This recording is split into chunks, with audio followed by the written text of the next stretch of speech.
एक गांव में एक बुढ़िया माई रहती थी। माई का आगे पीछे कोई नहीं था, इसलिए बुढ़िया माई बेचारी अकेली रहती थी। एक दिन उस गांव में एक साधु आया। बुढ़िया माई ने साधु का बहुत ही प्रेम पूर्वक आदर सत्कार किया। जब साधु जाने लगा तो बुढ़िया माई ने कहा, महात्मा जी, आप तो ईश्वर के परम भक्त हैं। कृपा करके मुझे ऐसा आशीर्वाद दीजिए कि मेरा अकेलापन दूर हो जाए। अकेले रह रह कर अब मैं ऊब चुकी हूँ। साधु ने मुस्कुराते हुए अपनी झोली में से बाल गोपाल की एक खूबसूरत मूर्ति निकाली और बुढ़िया को देते हुए कहा, माई, ये लो, आपका बालक है। इसका अपने बच्चे की तरह प्रेम पूर्वक लालन पालन करती रहना। बुढ़िया माई बड़े ही लाड़ प्यार से ठाकुर जी का लालन पालन करने लगी। एक दिन गांव के कुछ शरारती बच्चों ने देखा कि माई मूर्ति को अपने बच्चे की तरह प्यार कर रही है। नटखट बच्चों को माई से हंसी मजाक करने की सूझी। उन्होंने माई से कहा, अरे मैया सुन, आज गांव में जंगल से एक भेड़िया घुस आया है जो छोटे बच्चों को उठाकर ले जाता है और मार कर खा जाता है। तू अपने लाल का ख्याल रखना, कहीं भेड़िया उसे उठाकर ना ले जाए। बुढ़िया माई ने अपने बाल गोपाल को उसी समय कुटिया में विराजमान किया और स्वयं लाठी लेकर दरवाजे पर पहरा लगाने के लिए बैठ गई। अपने लाल को भेड़िए से बचाने के लिए बुढ़िया माई भूखी प्यासी दरवाजे पर पहरा देती रही। पहरा देते देते एक दिन बीता, दूसरा दिन, फिर तीसरा, चौथा और पांचवा दिन बीत गया। बुढ़िया माई 5 दिन और 5 रात लगातार बगैर पल के झपकाए भेड़िए से अपने बाल गोपाल की रक्षा के लिए पहरा देती रही।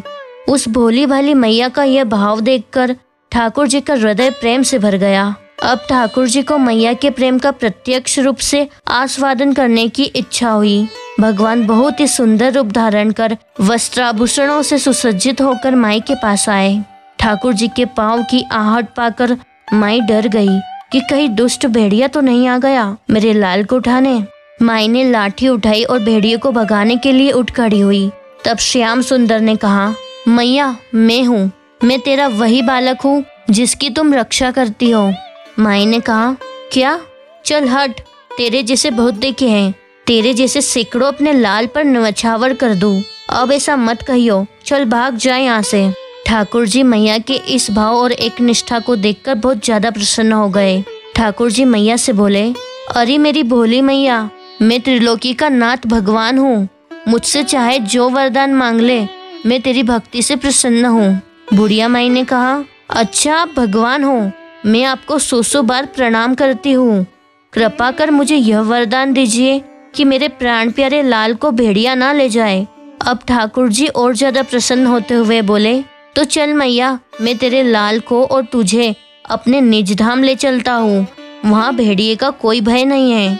इस तरह प्रभु बुढ़िया माई को अपने निज धाम ले गए। भगवान को पाने का सबसे सरल मार्ग है भगवान को प्रेम करो, निष्काम प्रेम, जिसे बुढ़िया माई ने किया। हमें अपने अंदर बैठे ईश्वरीय अंश की काम, क्रोध, लोभ, मोह और अहंकार रूपी भेड़ियों से रक्षा करनी चाहिए। जब हम पूरी तरह से तन्मय होकर अपनी पवित्रता और शांति की रक्षा करते हैं तो एक ना एक दिन ईश्वर हमें दर्शन जरूर देते हैं। जय श्री कृष्णा। इसी तरह के कथा वीडियोस देखने के लिए हमारे चैनल को सब्सक्राइब करें और हो सके तो वीडियो को लाइक और शेयर करें।